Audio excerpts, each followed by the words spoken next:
So welcome back to my Google Analytics presentation. This is the part 2. In the last video, we stopped at chapter 7, Google Analytics interface. Now let's move to chapter 8, audience reports. One of the key sources of information that you should be familiar with on your Google Analytics is the account is the audience overview page. At the top of the list, it gives a broad overview of the number of visitors to your website and the engagement with the site during a specified time period. This is a lot of useful information in this part, especially if you want to dial in those marketing campaigns or ensuring that your SEO, your search engine optimization is performing correctly with your target market. In the demographics overview, you can see the two basic graphs that show the percentage of users on your website who are male or female and the percentage of visitors in each age bracket. There is more detail within the age and gender tabs. For example, you can view the average amount of time like 25 to 34 years old, the amount of time this age group will spend on your website in specific, as well as the average number of pages they visit per sessions. And there's also the interest report. You can find out what your website visitors are interested in, from leisure activities and sport to professional interests. You can even see the recent live events. Like, it can be helpful for you to know if you are attracting the right kind of people to the site. For instance, a wedding planning business would want the majority of their visitor to have the live event about getting married soon, for example, right? So there's also the acquisition report, and I will talk more about it in chapter 10. So moving on to the behavior report, understanding what the users do on your site. If the acquisition tells us where user come from, behavior would tell us what they would do after they arrive. Likewise, I will be covered more of this report clearly in the chapter 9. So moving to the conversion report, which is the Go and e-commerce deep dive. Conversion report will track the same end result we see in acquisition, such as sales and goals completion, but with far more detail. So what makes this session powerful is that this is more drill down functionality and more granular reporting and better visibility into the entire customer journey. This is where you evaluate the final performance of your marketing effort. So this is very important. And moving on to the real-time report, which is one of the most valuable asset of Google Analytics, it will monitoring the live activity of your website. The real-time section will give a live snapshot of what's happening on your website right now. It contains several key elements like the current location, the active traffic sources, the top content that users are viewing or like to view or view many times, for example, the live event as I mentioned earlier, and the live conversion. Just let you instantly evaluate the impact of the campaign launch or a new blog post or a promotional push. And about the location. This report will show which countries you live, the visitor or living in or coming from or resident in. The darker region on the map would indicate higher activities. Example, you can see in the previous image of the map that I show you in the session 1. It would include for example, my bóng.co I see is very dark in Ho Chi Minh City, which is the main operation site of our shop, but the Hanoi is also very dark to our surprise because we don't know many people in Hanoi, and that's what make us blow my mind. And we in the future, if we continue to sell, we will target Hanoi as well. And note for the Google Analytics 4. In Google Analytics 4, the country metric must be manually enabled on the right hand side. The Google Analytics 4 does not automatically show country level data in real time without you selecting it manually. So you could keep that in mind. And the admin is the control center of your analytics setup. The admin section would control everything behind the scene, such as the account settings, the property and data stream settings, the user management, the filters, the tracking ID, the measurement code, the Google Ad linking, and the monetization setting for blogs or content creator. I mentioned about this in the in the part 1. For most platforms like WordPress or Shopify, the tracking ID is usually all you need to connect to your site. But more advanced setup like multi-domain or cross-domain or custom tracking kind of website, it may require deeper admin configuration. So you might take some note about that. For traffic sources, the section shows where your live visitors are coming from right now. Coming from, I mean, from the flow of traffic, the source of traffic. If you currently running campaigns like you having mass marketing, email blasts, social media pushes, push notifications, paid ads, this report let you monitor their immediate impact. For example, if only direct traffic appear, it means today active user type your website link or visit through bookmark. But during campaign, you could also see real-time spikes in email traffic, social traffic, paid ad traffic, referral or affiliate traffic. This makes it one of the best tools to confirm whether a campaign is performing at the exact moment you launch it. And uh, also, if you are doing push notification, you should keep an eye on the real-time tracking.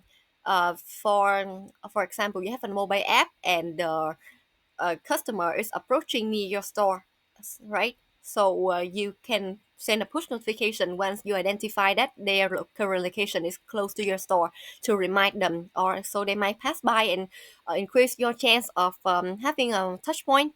So uh, a note is that the Google Analytics 4 would display all real-time data on a single screen, unlike the universal on version. So you don't need to click through multiple tabs like this. And real-time report are also extremely useful for testing whether your tracking is working correctly.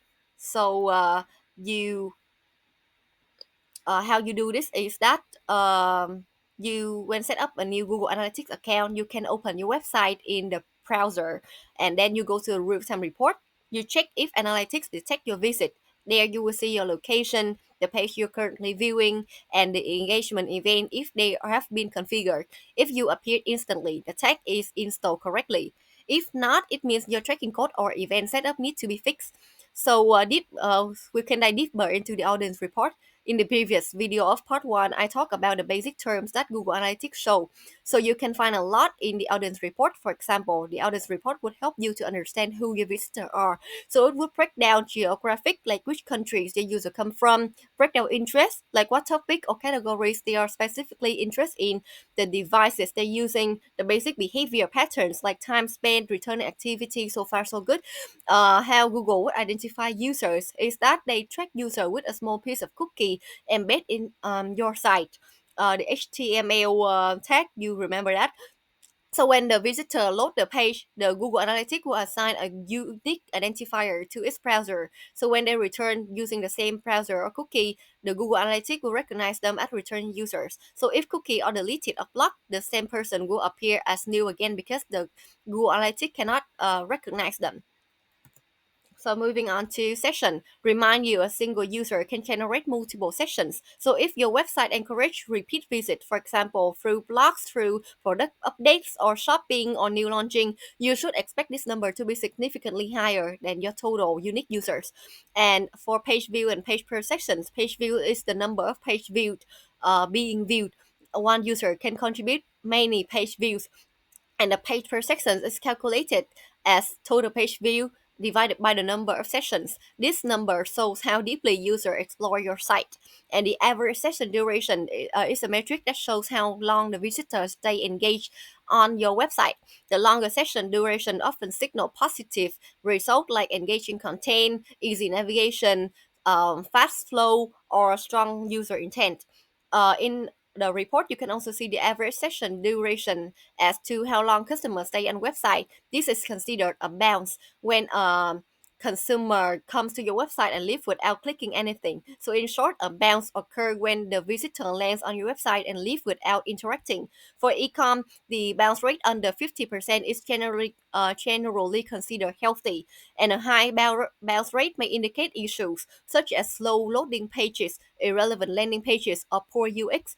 So how do we interpret the traffic patterns? One of the greatest things about Google Analytics is that it simplifies complex data so you can quickly spot unusual movement. What should be considered unusual in this case? For example, if you notice a sudden spikes, a sharp drops, or an abnormal and unusual patterns, this may signal something worth investigating, such as viral traffic, bot activity, campaign impact, technical issues. So you dig deeper into the individual report and you will identify the cost due to the data. So next we move into the geographic breakdown. Google Analytics can show you exactly where your traffic is coming from, down to the country, region, and even the city. This helps answer strategic questions like which market are responding to your website the most or to your communication the most. Where should you run localized campaign or their new region showing potential for you to expand? It's incredibly useful for business planning, regional expansions, or targeted ads. Sometimes you also spot unexpected cluster of traffic, and those moments can reveal the opportunity of audiences you didn't know that you had. That is new opportunity. And about browser and operating system, from there, from the breakdown, analytics also tell us what browser people are using, like Chrome, Safari, Microsoft Edge, or Firefox, or Cop, or even the browser on smart TVs or gaming consoles. Yes, users today really do browse from PlayStation and Xbox. If your product target young consumers, entertainment audiences, or tech-savvy group, this would become a surprisingly relevant touchpoint. We also get information about operating system like the Windows, Mac OS, iOS, Android, Linux, and again gaming consoles. Why does this matter? Because every device render your website a little differently. High traffic from certain device can highlight where you need to optimize. For example, if 70% of your visitors are on mobile, but your mobile bounce rate is high, that is a clear sign that your mobile UX need attention.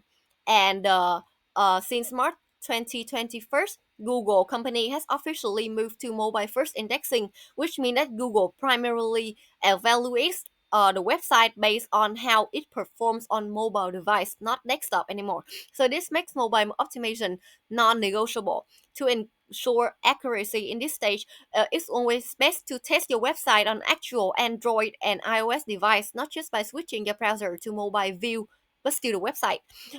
Real devices will give you a clearer picture of load speed, layout consistency, if it is zoom, if it's stretch, and any functionality issue that might appear on only on mobile. So I will skip some parts as they are mentioned before in the previous part of part one video.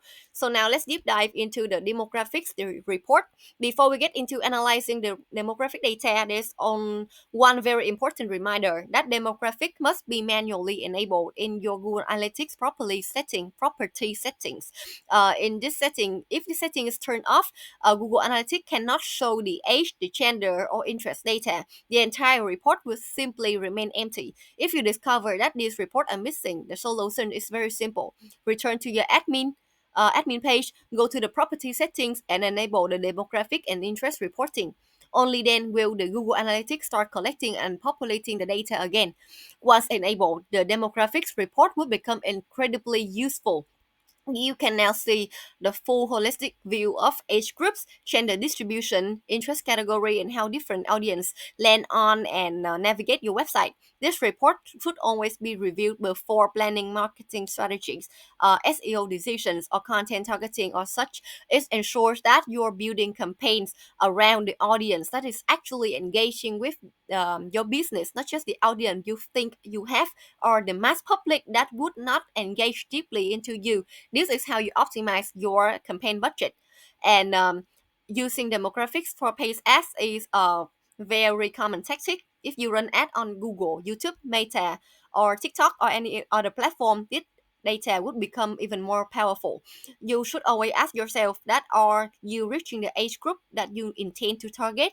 Or this visitor coming from organic search, paid search, direct search, or social? Can we optimize it? If the ad targeting says about 25 to 44 age, but the Google Analytics show 18 to 24 is the strongest. So is our targeting correctly set or is it just a stage? You should analyze that. And are we wasting ad money on the wrong demographic? So I have an example. You can look at the scenario here. The demographic report show that the largest organic audience on the website, on this website in the example, is aged from 25 to 34, both male and female. However, the paid search report shows that a large amount of traffic is coming from 18 to 24-year-old males only. This mismatch raises important question that is this campaign intentionally targeting young male in ad, and does um, the landing page content actually match the demographic? So if not, is the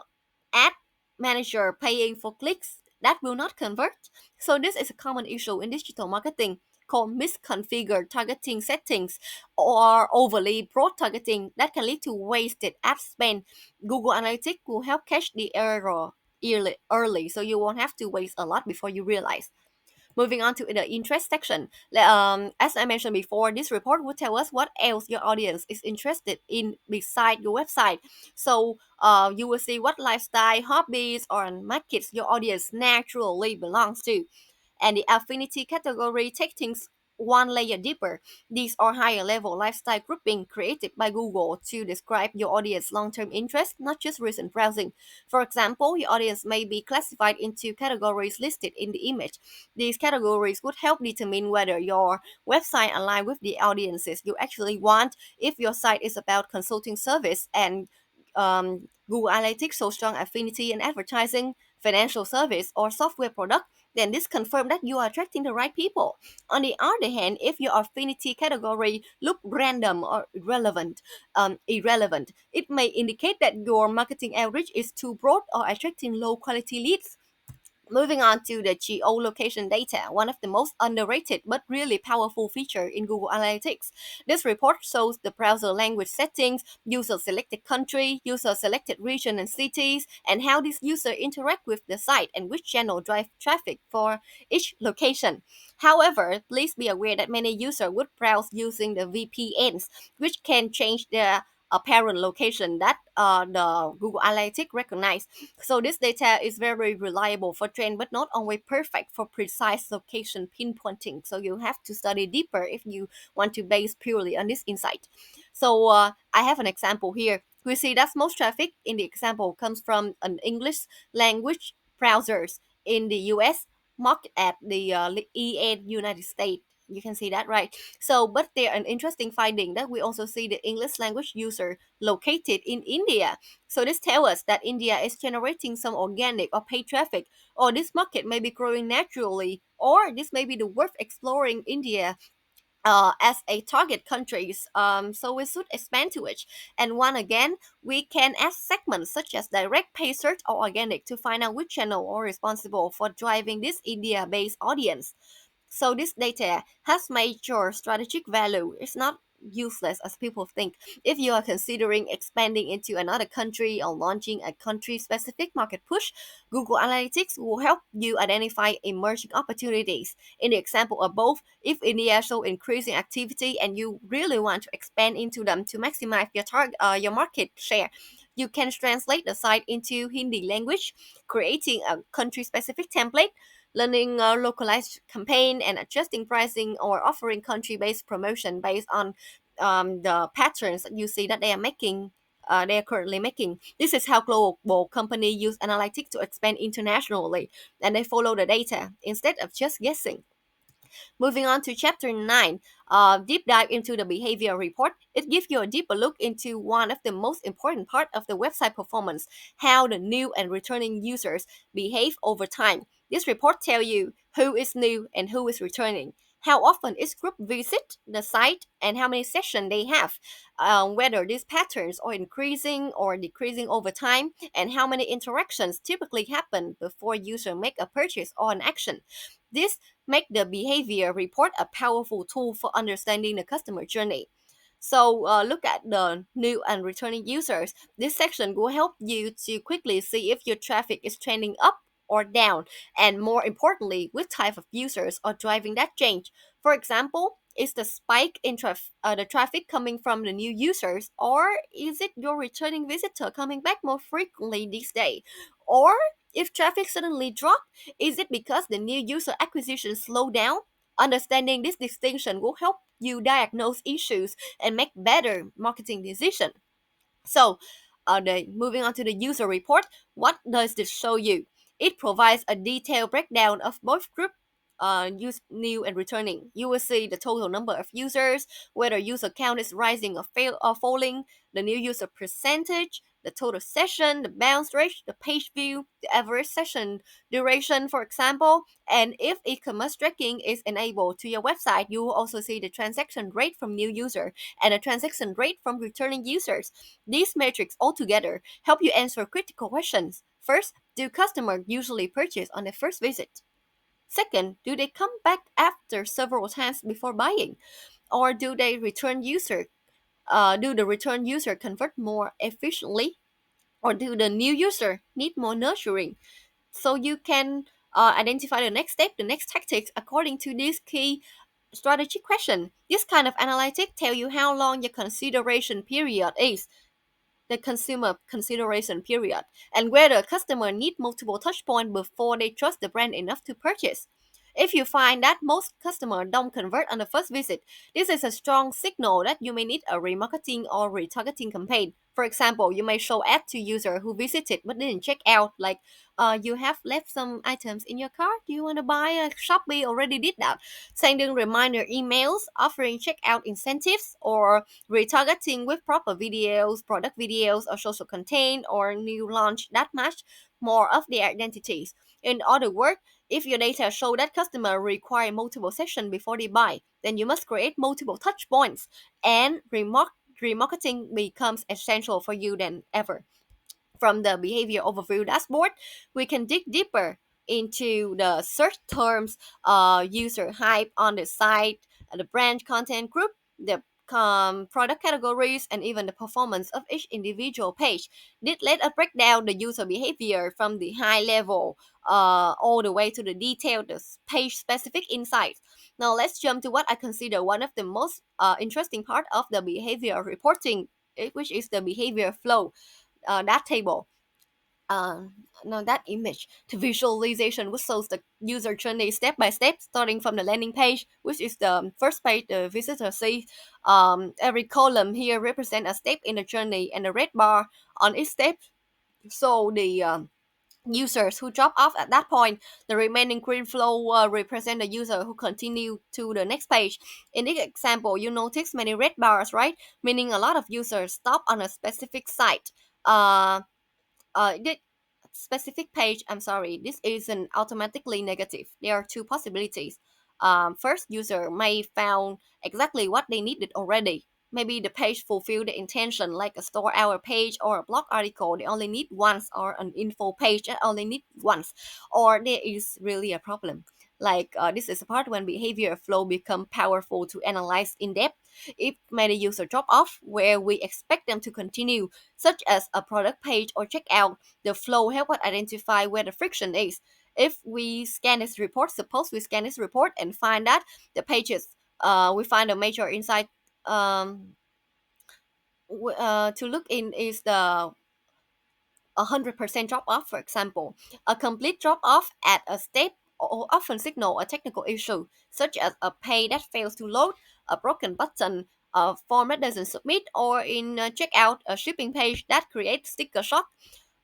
For even an estimate deliver rate that scare user away, or too high shipping for example. So, and anytime we see 100% drop at a specific path, that is obviously a red flag. It means we need to investigate immediately to confirm whether it's an UX issue, a technical flaw, or a pricing fiction. Next, let's move to the site content section. This part of Google Analytics will show us the performance of individual page. For example, the basket page or the product page. From here, we can see how much traffic each page get, or which page the user entered the website from, and how user behave when they land on that specific page. If someone entered the site directly on a basket page, that might be because they found it in the Google search, bookmark it, or click an ad that led straight here. If we, for the bounce rate, if we lower about 45% of users on one specific page, that might sound alarming. But before we panic, we need to check something very important, whether the filter known bot is activated. This setting is under admin, and you go to the view section to see. A high bounce rate can sometimes be caused by unfiltered bot traffic, so always verify that first. That is the content drill down, which groups pages according to the website inventory structure. This is incredibly useful when you are troubleshooting or a specific section or a specific problem. For example, if you want to check whether all pages under the product page are performing normally, you could use this function. It also shows which section of the website are the most popular, helping you understand what the content attract the most attention. And back to the landing page will show exactly where customer first arrived to your site. The Google repackages the same traffic data here, but add more functionality like comparing landing page performance to the previous week, previous year, or adding audience segments. This will help us to interpret user behavior in context and see how landing page quality would impact the landing page quality would impact the engagement and the willingness to continue navigate. The exit page would show where consumer left the website. Ideally, we want the exit to happen on the natural final step, such as the checkout thank you page. If we see large number of users exiting on the homepage or on the early category pages, that signal that something might be wrong with behavior flow or with the page UX. Now, the website speed, the Google page speed tell us how fast the site load, and the page speed data comes from the Google Search Console. So the Search Console must be connected for this report to work. And once it is connected, we can see the average load speed, we can see the redirect time, we can see the domain lookup time and the server connection and the server response time. A lot of information there. Some of these number matter more than others, depends on your purpose of analysis. So what's important is page speed. For example, the domain lookup would take 0.02 second in normal, it will be totally normal, but the server connection time shouldn't exceed the zero point 0.5 second, and the server response time would ideally should be under 1 second. If server response time is too high, that is usually a hosting issue. It's not a website content issue anymore. It may mean the hosting provider hasn't located strong enough CPU resources for your site, and that should be fixed from there, not from content. So we also look at the page download time, and anything under half a second is considered good for this. And all of this information appear only when Search Console is properly linked. Remember that. Finally, we have a page speed suggestion which comes directly from the page speed insight. This section lists improvement you can hand over to your web developer. Things like image compression, coding inefficiencies, or script issues. This is more of a development topic, not an analytics one. But analytics will give you a complete list of recommendation pulled from each page. You can get them fixed, and you will know that if the development problem solved. So you don't have to go around diagnosing, troubleshooting, and try to fix your content because it's not that case. All right, let's move into a really powerful part of Google Analytics, which is the event. Think of event as little sensors you choose to place on your website. They let Google Analytics watch for specific actions, downloading a file, scrolling, watch a video, or submitting a form. For example, we already have an event set up for e-commerce and contact us in the example here. There are tiny bits of code added to those pages. When user arrive or take the action, we want to track the event. The event would fire, and the analytic would record it. And this matter because instead of only seeing the page view, we can start from here seeing actual user actions, what people do and how they interact with important part of the site. And why the event matter, because it helps us answer questions like, did the user watch your promo video? Really? Did they end up signing up for your newsletter? Why did they sign? And did they complete the form from Google Ask Click? So if you want deeper behavior insight, event are one of the most underused but most powerful tools. Moving on to talk about goals, which you can set up in the admin section. The goals represent a milestone or wins on your website, which is purchases, form submissions, sign up, the actions that you want them to do. You can even assign a dollar value to each goal if your business model support it. For example, imagine we want to track complete checkout. We create a goal for the thank you page because only customers who actually complete the purchase will reach that page. Once they hit it, Google Analytics record a conversion. If you are selling a fixed price product like a course or a subscription, you could assign a conversion value. But if your product prices vary widely according to how quantity they add to cart or different product ranges, it's better to leave the value blank. And now you say set up a goal. The goal setup process look like this. You go to admin and you go to goal, then you click add new goal, choose the final destination page, and then you click confirm the thank you URL. You confirm the thank you URL on that site, and then you click save. That's it, very easy. Once a user hit that page, for example here the thank you page, the goal will fire and record it. And now here everything gets interesting. When goals are set, we can use reverse goal path to track user behavior backward, like from the final checkout to the moment they land on the site. Yeah, in Vietnamese we call it tư duy ngược to suy ra the problem. This lets us answer the big question. How are users reaching the checkout page? Which steps are most common?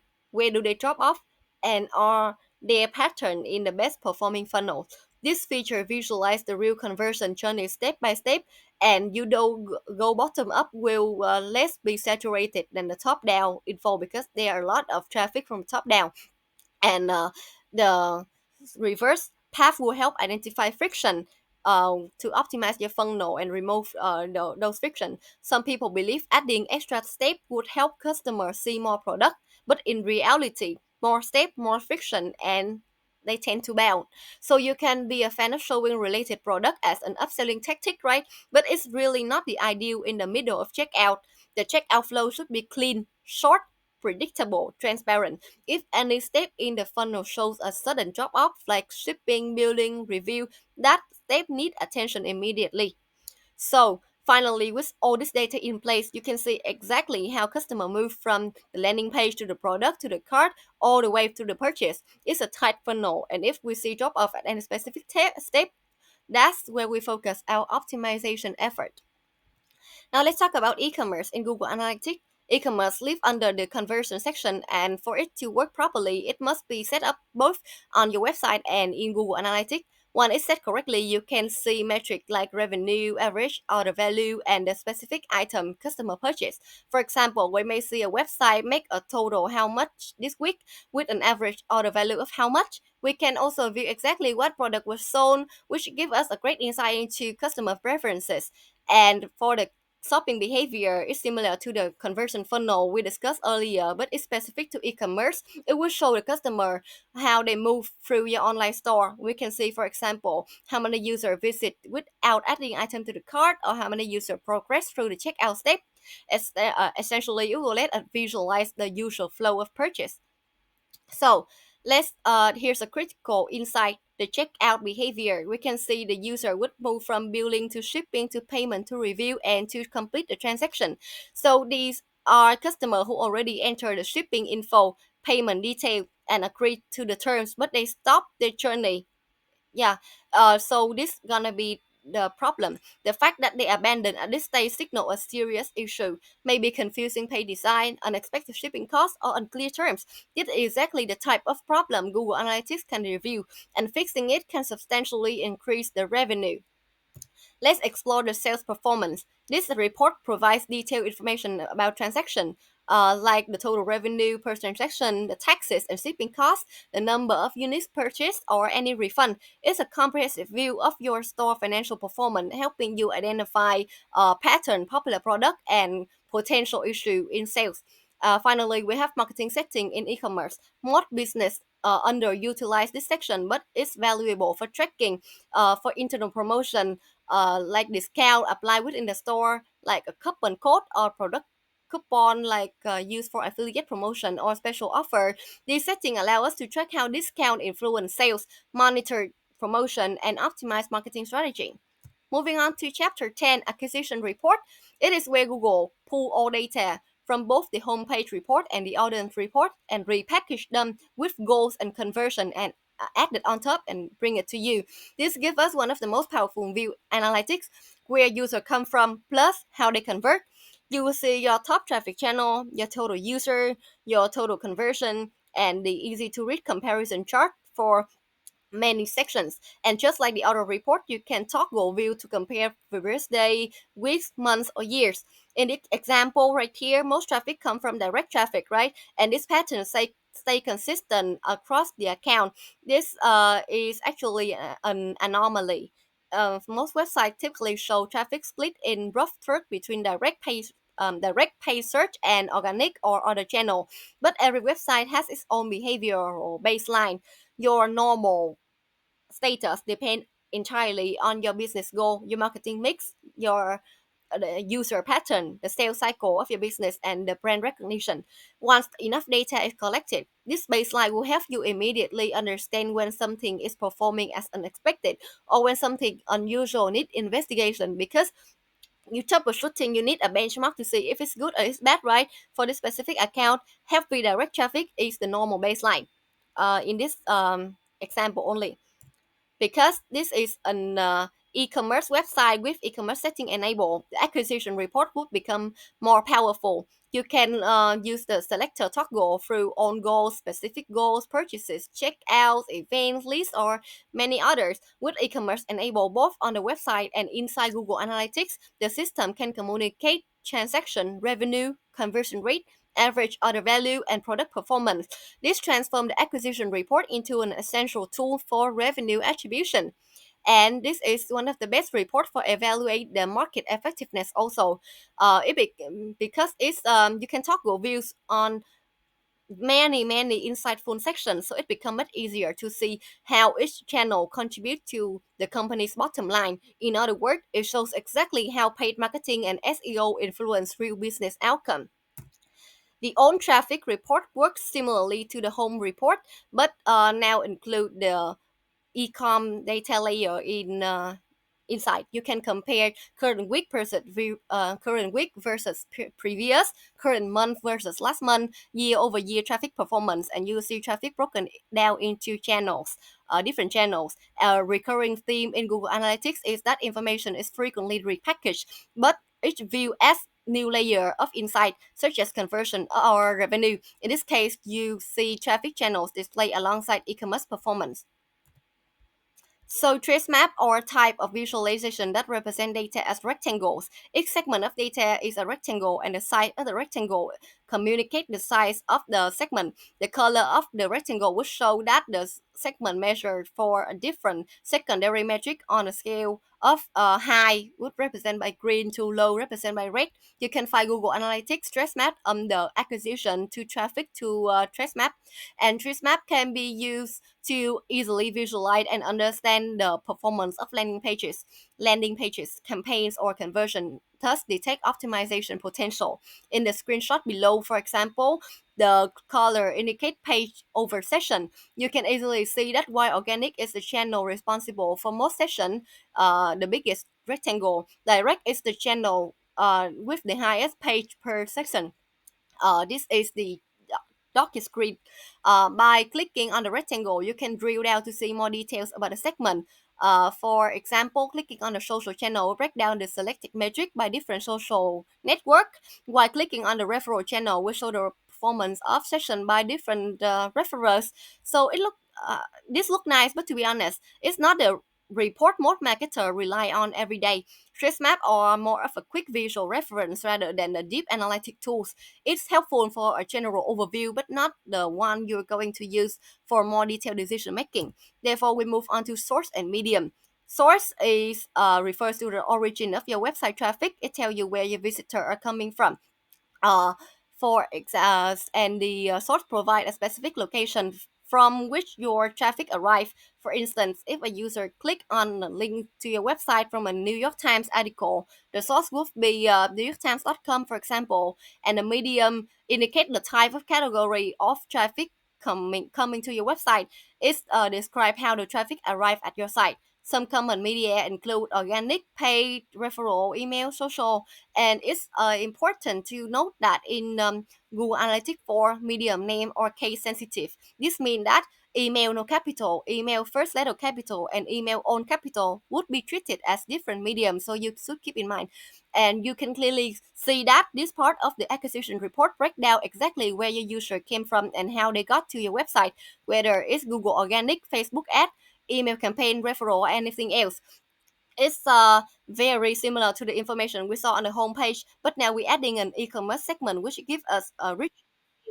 We can switch between different time period, maybe compare this month to last month or this year to previous year. We can also adjust goals, switch filters, and even add new segment. For example, we might look specifically at mobile traffic from paid research, or organic search from coming from tablet. This flexibility what makes source and medium such a powerful report that comes together. What is the entire section reinforced is that Google Analytics often repackage the same data in different formats, but each format would give us a new perspective, right?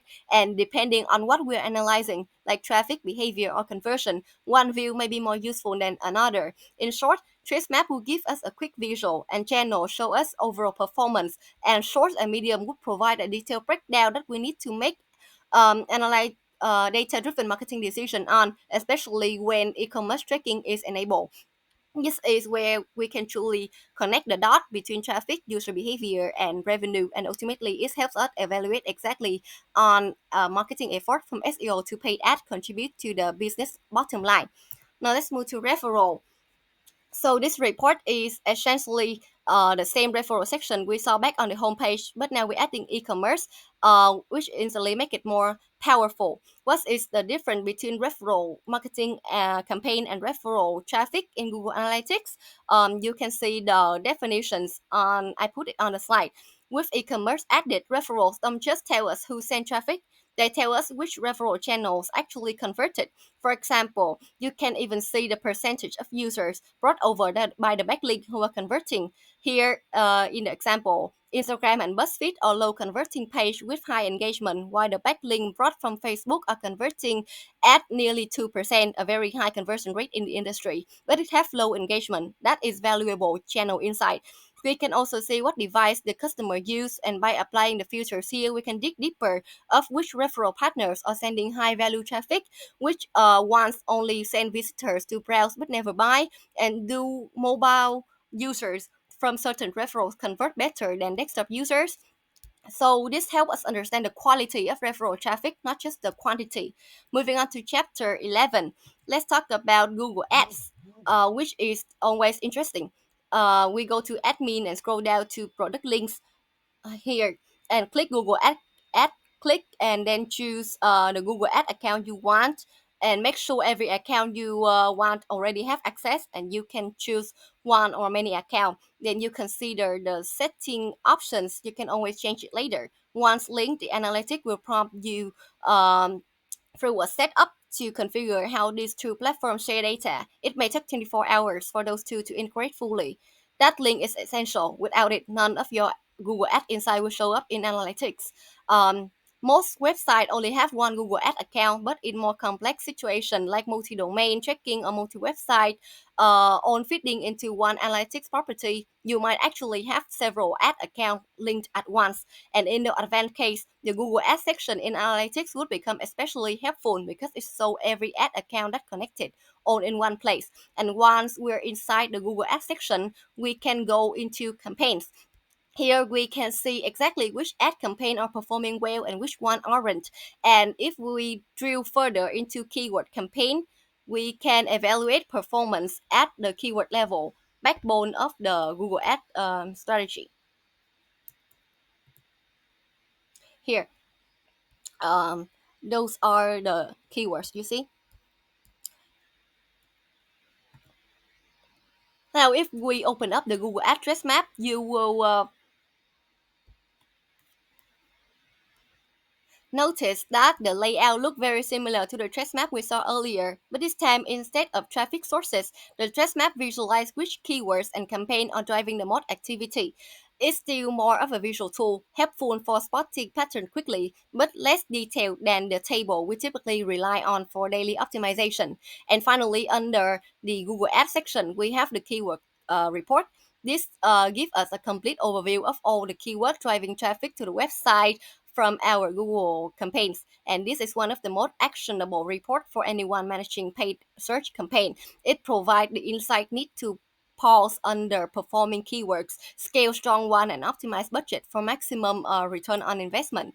Now let's go to search queries. This report shows us exactly what users are um, typing into search engines before landing on our website. It's the same type of report we've seen earlier, showing performance metric like clicks, cost, user session. But in one important note, that to access the data, Google Search Console must be connected.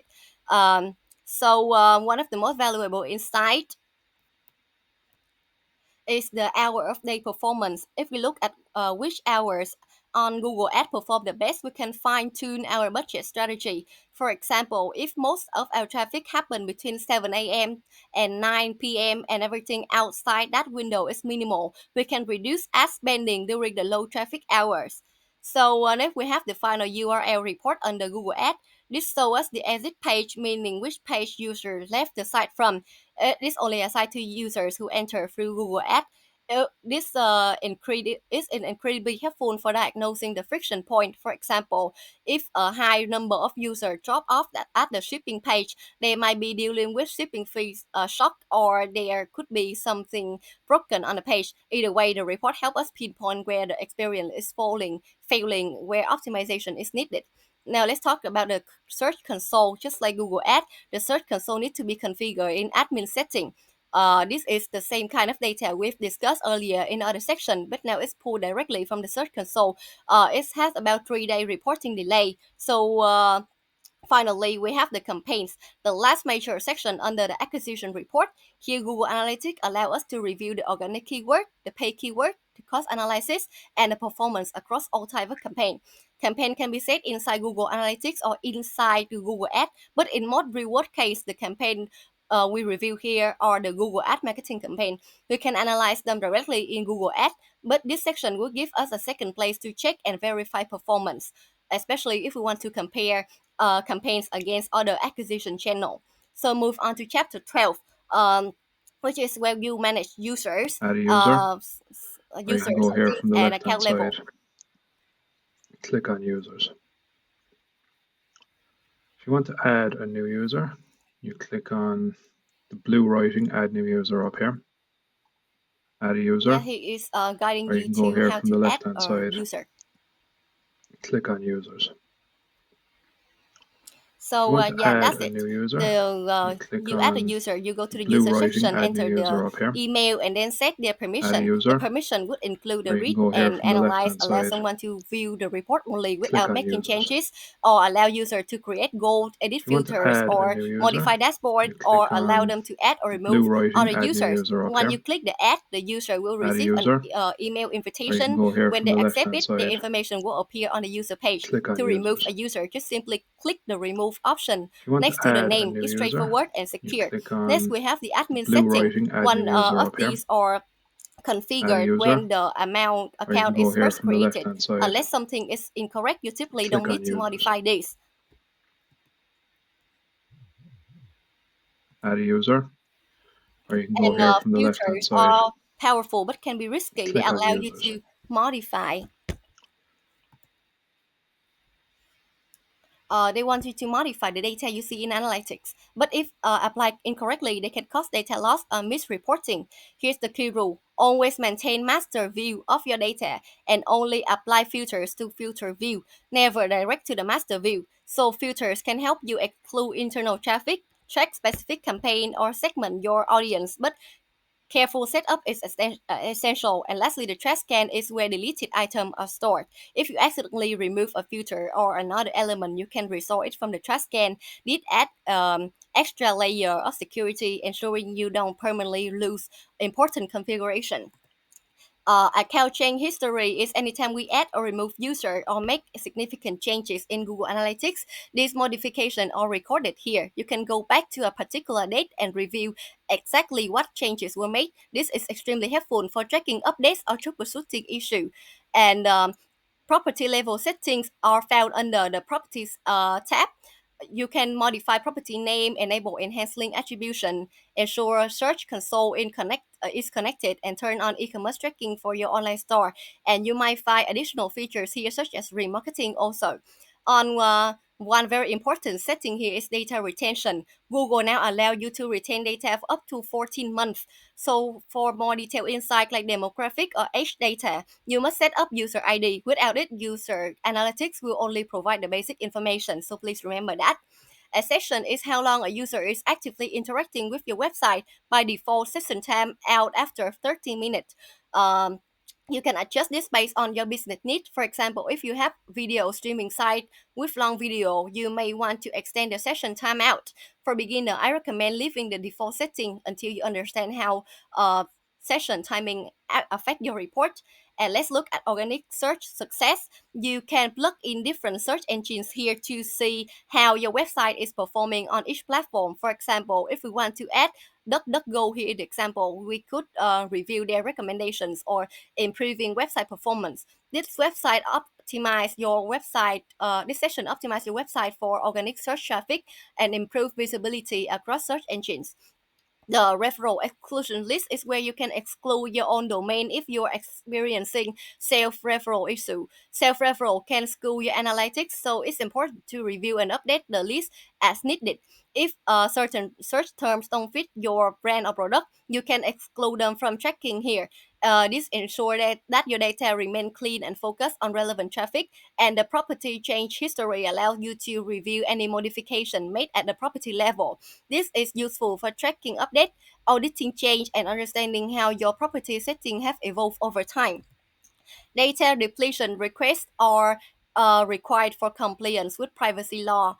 If a customer requests that all the data be deleted, you will need the ID number and submit a request to Google to remove that data from tracking. This ensures the compliance with privacy regulation. And let me introduce about Google AdSense. By allowing Google to place ads on the website for the entrepreneur, AdSense is an advertising platform that can be used to generate revenue. Google administers, source, and maintains those advertisements, and Google gives them some options on how they want to display ad along with a line of code when they sign up for AdSense. They paste it into their site backend once they copy the code. Either on a per click or per impression basis, they can generate revenue. Specializing in creating and placing banner and responsive ad on website and blog, AdSense has become one of the most popular programs. And there are many benefits of using AdSense, like to place Google Ads on the side of the entrepreneur. They use AdSense, which is a free tool website to display ad content, or the Google advertising tool to connect the website owner with the advertiser, offering a way to earn passive income through their site. Google AdSense enable them to monetize their websites. And one of the greatest benefits of AdSense is that there is no financial risk in getting started with it as part of the wider marketing strategy, and it is free to use. Ads that appear on the site are unobstructive and add value to the visitor experience as they are compatible with the content and cater to the interests of the visitor. To match the look and feel of the site, the website owner can customize the design of the ad. They will incrementally increase their earning through Google AdSense as they website traffic grows and the audience become more engaged. If you run a blog and want to monetize with AdSense, this section is where you manage that connection. We don't do detail here, but it's an option if monetization is relevant to your site. The view setting, which are your final step in Google Analytics hierarchy. Under the view, you can set filters, configure goals, or apply e-commerce settings. If you need additional view, you can create a new view, name it, and select what filters, goals, or e-commerce settings to include. You can also rename a view, set it as default, or exclude particular URLs.